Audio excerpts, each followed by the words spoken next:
Welcome. It is 30 with Karen and Justin. Another special time because we have another special person. Typically, obviously, you know us as the Thursday at 1 o'clock folks, but we are Thursday and it's 10 a.m. on the dot, on time. Bang on. I love it. And we are here for 30 with Justin and Karen. We've got a great guest today. Some of the best businesses don't actually start in boardrooms. They start in backyards and in people's minds. Today, I'm joined by Darla Malcolm Haraney, founder of the Garden Girls, one of the founders. I think there's two of you, isn't there? Yes. Of the Garden Girls. What began as a simple day of pulling weeds with a friend turned into a thriving business and built on hard work, community, and the love for creating beautiful outdoor spaces. Today, we're going to talk about the risks of building something. Oh, Karen decided to jump in a couple of seconds late, and she's a bunny, which is awesome. Again, we have these issues. Technical difficulty, live. I love it. There she is. Karen, we've got Darla Malcolm Haraney, founder of the Garden Girls. We're talking about taking risks, building something from scratch, and how one small moment can completely change the direction of your life. Welcome, Darla. Thank you for coming on the show. Thank you for inviting me. Yeah. So what Garden Girls? First of all, let's talk about what is it? Let's start there. We like to care for gardens. That we found that there was something missing in your regular um, lawn and or property maintenance sector that a lot of time wasn't being spent in the gardens that gardens needed. So that's where our customers said that they were missing having a consistent year after year group. A lot of people who started out in the industry like to go and just do the big stuff. They like to do the designs, they like to do the installs. And then we watch them just, die. So without proper care. So that's where we like to come in and help take care of things. So what was life like before Garden Girls? You guys were just palling around in the yard just with a love of plants? Lucy, who started the Garden Girls with me, Yeah. is a teacher. And so Okay. she was, after 5 years, she, we did, lunches in the summer and spas, and there's only so many you can do. So you need to find something else to do, Right. and something to do without children for her. And I already, was in a family, married into a family business and worked there. So, and then you start to worry the printing industry certainly changed in the last 20 Mm. years. Mm. And so, we were looking for what can we do that can help other people. And Lucy wanted to clean houses, and I said, that's really hard to do on evenings and weekends. So when people are home, but gardening outside you can do. So that's that. And, it just happened to be a neighbor walking by and saying, I really need you to come help me with theirs. Oh, that's funny. So you were literally in the yard and someone said, "Hey, can you come help?" Yeah, they said like I need you guys in my yard, and we're like, we can do that. So was that like the exact bang moment where you were like, "Oh, this is it. This could be something." Well, exactly. I mean, I had said we could do gardening, and she didn't know that much about gardening. And I said, but it's learnable. Like it's all Mm. learnable.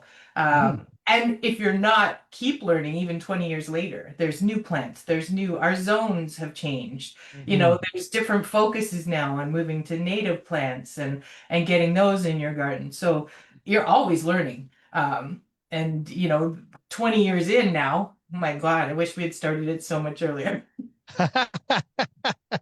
20 years is a long time. Yeah, That's amazing. So think back to the first few jobs. What were those like? they felt like they took forever, but then you started to see with regular care, Yeah. and you'd start combating the problems that had gotten out of hand for some people. And then you see that you're winning. You're starting to win the fight against weeds because they're always there. The birds deliver them, the wind delivers them, your neighbor delivers them. All kinds of we in Oakville we have a lot of open spaces behind our houses with ravines and stuff like that. So you've got lots of invaders happening Mm. that you just need regular maintenance to control. Yeah. Yeah, and that's the whole thing, isn't it? Yes. Just I think you're frozen, Justin. I think he I froze. think he froze. So how is that as far as the business? It's a I, business, correct, Yes. darling? Yeah. Uh, so how has it grown tremendously? Have you got how many customers or clients have you grown to in 20 years? We probably take care of an average 80 to 100 properties at the moment. Wow. Yeah. wow. We have 25 gardeners now. So it started Wow. Lucy and I, and then my mother, she worked, I mean, I learned from my mother. Um, she's still a team member, works 5 days a week. So she was working on a private estate, and then the owner passed away of that. So she was my next team member, first daytime team member. Mhm. And then as a childhood friend from grade school that I just had reconnected with, also Yeah. was out of a job. And that was our first three-person daytime weekday team. And that's Wow. built from there. People who needed the job as well as the people who needed the garden care. And that's how we all came together. So did you capture any business off people's estates? In other words, yeah, I actually know of a gardener who has an estate that she does, and she does it's one of the wealthy families of Canada, and it's quite incredible because it's 5 acres and she takes care of that, but she doesn't mow the lawn. She just does the gardening, right? Exactly. Is that what you guys do? Or you? Well, in the beginning, we cut lawns because that's what people Mhm. expected. Like they wanted the person who did the whole thing. And I prefer to align myself with professionals and experts in each of Yeah. those fields. Mhm. So at the time, Lucy and I did cut some lawns, and my son was probably 10 or whatever, but he's helped cut the lawn in our own home. Then he helped cut the lawn in the neighborhood. And then as soon as he got his driver's license at 16, I'm like, here you go. Here's your lawn list. You're a nasty mother. No, this is all good stuff. This is teaching people properly. I love this. Yeah. And now his Yes. company, his company is Could you Turf. hurry up and grow up so I can get you out there? Exactly. I know he might think that, but now he's taken So his what is he company do? out. So what is he doing now? He's taken the company out on his own now. It's called Turf and Dirt. So we still work together. Um, Yeah. as he's my lawn care provider for properties. He also does his own now. So he has his own customers and he's building it, the way he wants to. So it's Wow. awesome. That's superb, isn't it? Yeah. Yeah, that's Yeah. amazing. Yeah. Yeah. What what do you think that people must misunderstand about running a gardening business specifically? I guess there must be some crossover, like you had just said about like how people think it's landscaping, but it's not landscaping. It's different. No, and I mean, I try to pair myself with other partners. Yeah. Um, so, I have obviously my lawn person, and Yes. he does all the any heavy lifting, soil, that kind of stuff for me. I have my tree person with a tree company in Oakville. I have, a hardscaper that I like to work with, or a couple, many actually, a few, depending on the size and scope. You need to have a few in your list because they're just as busy. I think the hard part is everybody, spring cleanups like April through till the end of May, mid-April. We're trying not to start too early now. We have to balance, the ecosystem with, what you should, the gardens are screaming at you, come, please come. Mhm. Well, and, Especially, and and you know, Darla, that's the hard part because of the weather changing and the ecosystem, and you mentioned the zones changing, right?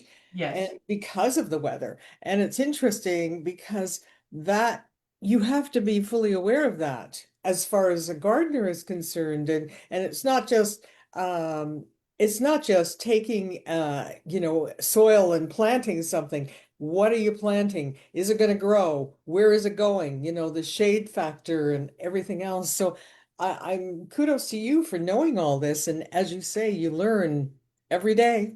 Well, I mean, and there's trends. There's always trends. You have to try and follow the trends, but also balance them with what should be happening out there. And the trend is leaning towards how are we feeding our own ecosystem? So Mhm. not that it should be, hardcore, you can only fit in this box. And then that's the biggest thing is all our properties we take care of are different, all have different styles, and it's getting to know the owner of the garden, as well as what's in the garden and how we can facilitate how they like to see it, what they like to see in it, and what the Mm. plants want to be taken care of. And That's amazing because I was going to ask you if you have your own sort of style or thing or like unique thing that you guys do or that you love to do. But it sounds like you're very customized. Like everything you do is so different because each house and each property is that much different. Is And I that think sort of that's the thing with the gardeners is they all see things differently. And right? so pairing together people that do see things differently, not necessarily the way I see them, Yeah. and learning to expand on that and to be open to that. It can't be just this. It can't Hmm. be just one straight line. Yeah. And how you get there. The goal, we know what the end goal is. How does each one of these different people help us get there? Because you have people who are ground focused, very ground focused. My mother's very ground focused. And then, we've had people who are very like they see the shrubs first. They see the dead wood. That's important to them. They want to attack that right away. Right, Yeah, right, yeah, right. yeah, yeah. It's Do you find interesting. yourself ever planting like vegetable gardens or anything like that? We have done a few in the past. Not, I mean, most homeowners love to take care of those when they're their own. I mean, I plant Right. my own tomatoes and jalapenos and stuff like that. And for me, it's in pots, and actually they work quite well. We have some customers that that's all they plant. They don't even plant it in a garden. They're all in pots and I'll tell take you what, I care love of a good them. fresh tomato out of the garden. There's Oh nothing yeah, better. Oh, geez, sorry. definitely. Heartburn central for tomatoes and me, but I love them so much. And there's such pride when you get to pick them Oh, and use them right. in your own, Yes, food. of course. Of course. So what has been the most rewarding thing about running this company? Because it sounds like a heck of a lot of fun, quite frankly. It's a lot of fun. It's a lot of flexibility. We've got the one thing we can't control, Mother Nature. Mm. So we really have to work around her and everybody being flexible in that. Because the more we try to say, you know, we're gonna change her, she will fight back. Make sure we pay for it. So No we such try to thing. be as flexible as possible and more go with the flow because it's learning the flow and how Yes. can we go with it and how can we tweak it to the way we want it to go at Yeah, some point. exactly. Yeah. But we just you get to meet so many people, you get to see so many beautiful gardens, you learn from so many gardeners, owners that and what they've had and what they've had success with, and that's what teaches us to share that with the rest of the world, so to speak. Yeah. With the climate that we have, is it difficult to schedule shifts or like how do you work around the way that uh the weather kind of treats you? Because I mean that must be a difficult thing to ensure that things don't fall behind, or if you have typically rainy weeks, like how does that Yeah. fly? How do Well, you we've manage had all of some that? That years seems where that seems hard. it does. So I find it easier I don't plan ahead because if I plan ahead, everything's going to change and it's going to change Right. a lot more than I want it to. So I find planning week by week is best because then you're dealing with what's actually, you hope Sure. is right in front of you. And that way I can plan better. And I don't feel, I feel just as disappointed as a customer does when Mother Nature then changes even that short of Mhm. a time span. So, You probably subscribe. You're probably one of the few people that pays for the weather app oh as yeah. opposed to us freebies. I paid for like four, and I had a customer, yeah, Tuesday, who said it's gonna rain 100%, and I'm like, no, it's not gonna rain till at least after 2 o'clock, which is fine by us. That lets us get a day in. We only work 5 hours a day because we want to be able to work another day and have enough energy. I just find that down curve for after 5 or 6 hours, your mind's not in it, your body's not in it, and I prefer to be full on for 5 hours than Yeah. try to Mm. squeak out 8 when you're just doing Sure. shortcuts at that point in time. So Sure. Sure. so yeah, we try to get our most in and hope Mother Nature goes with the 9:30 to 2:30 slot of keeping us dry. Of Without being fair weather gardeners also, but we don't course. want to make things worse or look worse, so we try to balance it out and call it in. Do you make seasonal adjustments throughout the year as well? Like, is there ways to plant for the spring versus planting for the sort of midsummer or fall?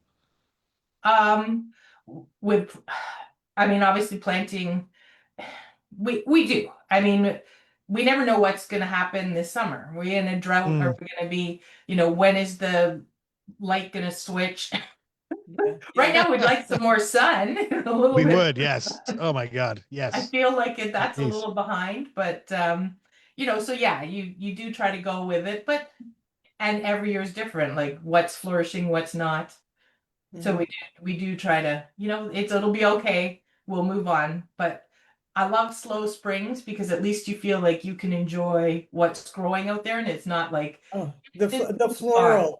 floral, Mm. and what the budding. You watch the plant grow, Darla. Isn't that true that and you're so proud of it because you've done that garden, right? Oh yeah, there's so many times where I walked by actually a neighbor's recently that have some beautiful magnolias out. And I'm like, I probably planted it a decade ago, and I'm like, just look how beautiful that thing is. It's Yeah, so yeah. pretty. And That's Just it cool. didn't, because often in spring, we get horrible weather or winds or heavy rain and yeah, things like the magnolias and that, especially when peonies come out, you're just like, that's the week of the worst thunderstorms possible is when a peony blooms. So they're just, Mm. lying on the ground the day yeah. after they opened. So Yeah. we try to Oh. appreciate them, whether it's quick or slower. So, do when you work for someone, they give you a budget to buy or to purchase whatever they have, whatever, as you say, whatever they have instructed you to buy, or is it your choice? Do you design that garden and take us down that road? They're all different. I mean, some obviously we just care for what's there. Yeah, Mm. yeah, Sometimes if we can we do a walkthrough together and say, okay, I'm looking to change this area this year. yeah, If I get to put my input in, great. And experience, and especially if we get a chance to work it first.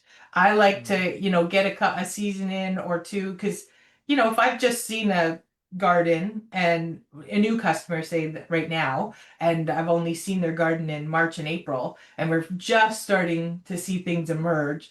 I Mm. prefer to see what they're actually get to before, you make drastic decisions because then you can see, oh, like, 20 years down the road, what you planted is now in full shade, or you've just lost a big tree and now they're in full sun. Mm. Lots of things that, yeah, can lead us down different paths of how we can fix an area. We love sort of rearranging a garden if that's what uh, is required, where you're splitting and moving things around and yeah, yeah, letting yeah. them grow. So that's it's tiring but a lot of fun. Sorry, Darla, explain that to our viewers because a lot of people don't know what you're talking about when you say that. Do that. with Say, with transplanting and splitting. yeah, Well, especially if a garden has been established and things are now running over each other, you've got different things running into each other. Now there's no definition anymore, and what makes some gardens look neat and tidy is having some definition in between things. So Mm. hostas, a prime example.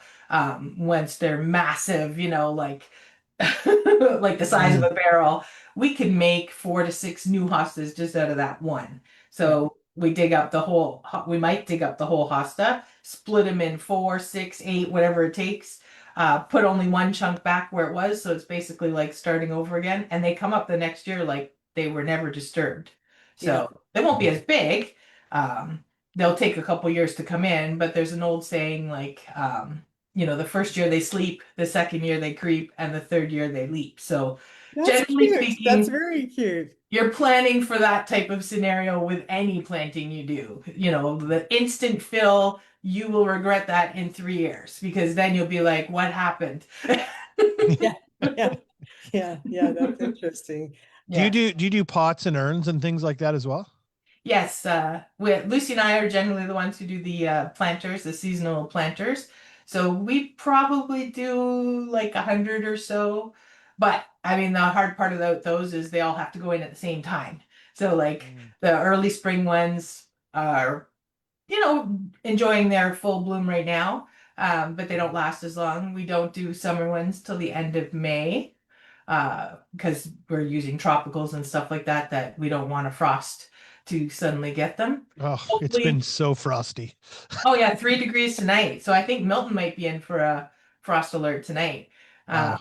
but still, you've got that's why, and even not even going by the May long weekend, everybody, the stuff is all in the garden centers. But if you're not prepared to put it out, put it in the garage like daily right now, I wouldn't chance putting them out. Yeah. Mm. Yeah. For Yeah. the annuals that we put Tell you out. what, at this rate, I'm going to leave my snow tires on for another month. It's so true. It's ridiculous this year.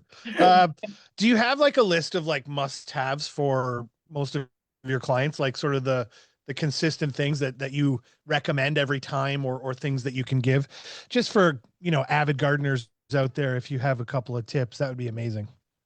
Um, Sorry, rephrase that again. So just like a list of must-have, or things that are like that you recommend every single time, that hey, we really think that this is something that will help your garden flourish, and I know obviously there's some customization for each opportunity, but there must be a set of things where you're like, these are the consistent things we do every time. Obviously, well, we we do like to, the whole point of sort of regular maintenance is spreading it out over the Right. years. So a lot of people think it's a one-time spring, you're done. Do we try to do as much as possible, but there are things that shouldn't be done. Like, especially all your spring bloomers. You don't want to be cutting your lilac when it's about to open up, right? Yeah. So it's actually sharing more of that, of there's sometimes things that we shouldn't be doing. Mhm. Right. Yeah. More so Yeah. than the things that we should be doing. But obviously, I mean, spring cleanup, and of course, now balancing the whole pollinator and homes when it's still cold, that they have places to go back to, potentially not being so every leaf like we used to be in the old days. Um, and so just balancing with what makes it look neat and tidy, edging, your cleanup of any fall stuff, Mhm. what not to trim, what weight to trim. Things like, even with the tree guy, I think I learned this year, trimming oaks after April, it could let in a bug. And, Oh. like there's a few interesting things happening out there with some of these pests lately. Of course, the box tree moth, dealing with Mm. that. Then Oh we'll be yeah. starting to Yeah. spray for that soon, because those Yeah. have been decimated from east to west very in the Oh, it's last five awful. years, Yeah, I'd it's say. awful. Yeah. Mm. Yeah. And the So, Japanese beetle. and now try, and they eat your roses and everything else when they come out, and you just literally have to pluck them and drown them. You can't. Yeah. Yeah, But it's I am awful. starting to play with some biologicals that, releasing pink ladybugs and stuff like that for aphids. Like, there's some interesting things coming down where what used to be really expensive is becoming not as expensive, and something that you can add that can help in a natural way Good, versus good. spraying. You tell us about those, because you know what? I think every gardener is every homeowner that gardens is frustrated with the bug situation, because it's becoming greater and greater because of, I think, because of our weather. And I presume so, and a lot of things that didn't belong here that are coming in ship. Like they come and they hide in a container, and the next thing you know, they're like the box tree moth, where it just took one, and now we have to watch for this Ontario spotted lanternfly, which what's it called? um the Ontario, not Ontario, um the spotted lanternfly. I think that's the Mhm. correct name of it. So it's been seen coming up. I saw it on a drive from Florida in Ohio, so we knew it was close. Um, and apparently, there's been some spottings of some single of these lanternflies, and they eat. I'm not sure exactly what they eat. We're just learning. I know they like tree of heavens. They've been trying to get people to eliminate that. The tree of heaven, that kind of, it's one of those ones that just suddenly appears in your garden sometimes, delivered by the. We went to Pittsburgh a couple of summers ago, and they were everywhere. These Yeah, spotted lantern, like yeah, literally, you're walking down the street in the yeah. middle of a big city, with these big ass bugs because they're not small either. They're They're not quite small. large. Yeah, They're no, pretty and big. Wow. everywhere. They're crazy. It was nuts. And Yeah. so they've crossed the border. Oh, because you mean the Border Patrol couldn't stop them? Oh, okay. Exactly. So What's they Trump crossed gonna the do about border. that? Sorry, is that a joke? I'm sorry. I apologize No, for no. um, Justin, sorry. this tisk on you. so that's a new one that this year, if you see it, kill it. Yeah. Uh, probably get some information out there for people to start watching for it. Yeah. Because they, like the box tree moth, I don't know if they're specific to the types of plants they're going to eat, or I believe they're really going to be harmful to the Niagara wine industry is the biggest thing that they love grapevines. So that one Ooh, they're going that's to be not watching. good. No, That's not good. it's not That's good at all. So and a few other things that, of course, will affect us more. But that's another one to watch out I for. love that you're so in tune with all that though. That's really cool. It's a part of the I mean, you don't realize what goes into your thought process while you're building these programs for each garden. Like each one you're thinking about different things. Oh, there's an infestation of this here. Oh, there's that there. This is way more in depth than I ever kind of thought. Well, and Throughout a knowing, few yeah, things and you about learn it, you research it. Like a lot of people's Euonymuses woke up this year, and they all look kind of very sad. Leaves are dropping everywhere. White fly. And if we can get another bug that'll eat those bugs, versus, I mean, you got to balance out. Sometimes you have to spray because there's just too many of them, and you can't control like the little. If you added pink ladybugs, say for eating aphids, they might not stay in your yard. They might go somewhere else. that's funny. Yeah, they may go it's like, elsewhere. They how do may you go elsewhere. control them, right? Yeah. But if we start getting more of those things in the yards that Yeah. they might they're going to eat what's there and then hopefully move on Right. from that kind of thing. So there's so much. That's just an interesting little side thing that came up recently. So not to say that that's normal yet, but it could be interesting if it was. Mhm. Yeah, Uh, and I think the biggest fear that a lot of people have, for instance, we have an infestation of ladybugs and Japanese beetles. And the Mhm. biggest fear that we have is, okay, so if we kill them, what are we doing that, are they good for what? What are they going to be eating? And we're killing them and then they won't be eating that and Right. or destroying those. It's Well, really interesting how Mother Nature works, right? yes, and it's like grubs in our lawn. I mean, they're always there, but we don't want too many of them. I mean, Yeah, and the skunks love them. and that's food for the skunks and the raccoons versus some other things they could be eating. So, yeah, it's like, where do you balance? Where do you draw the line? it's a Getting to know constant what's good battle. for you and what's not good for you. Justin has to go through back to a childhood memory where in the front of our house on Jane Court, the grubs were Oh, excessive. And okay. his father would get up in the morning and just get so upset because the skunks would have come and dug them up, and oh, it was just incredible. And that's when I learned about grubs. Yeah. And it's like that with bunnies. There's some yards where the bunnies are just, I can't believe they'll eat absolutely everything, and in others they won't touch a thing. And what can you do? I was saying with squirrels digging up your tulips. I had more tulips in a vase in my kitchen from the ones I put in planters than I had left outside because he just come along and chop them off.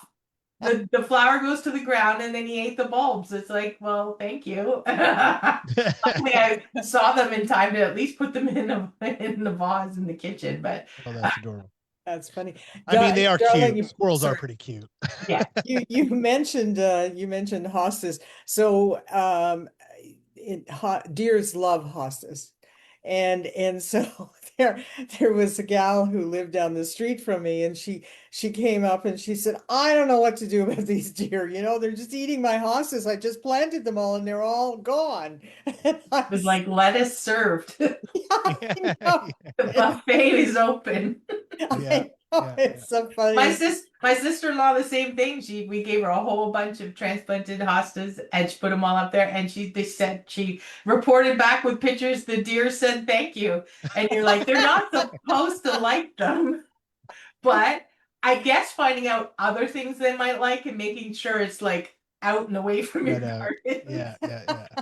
That's funny. You I know, just think it's the funniest thing. it So, is. so the most important question I have at the moment is, do you have more room for more customers? We kind of are almost, yeah, some people wait like 2 years to get on our Yeah. on our list, but I mean spring is crazy. So spring we've kind of, we're at the point where we want to finish the list we've said yes to. Then as we get things in hand, then time opens up for us doing others. Even with the amount of gardeners we get more gardeners, I can do more gardens. But that's Yeah. the fun part of that. But and also managing it and doing it well, like not just Of throwing a course. bunch of people out there that Yes.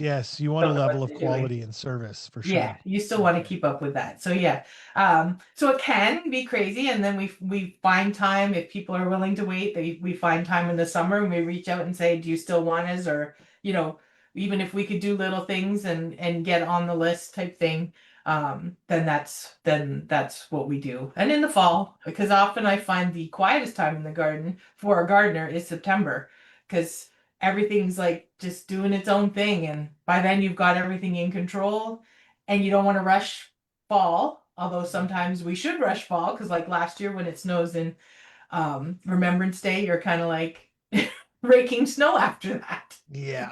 That's Yeah. That wasn't as much fun. yeah. Yeah.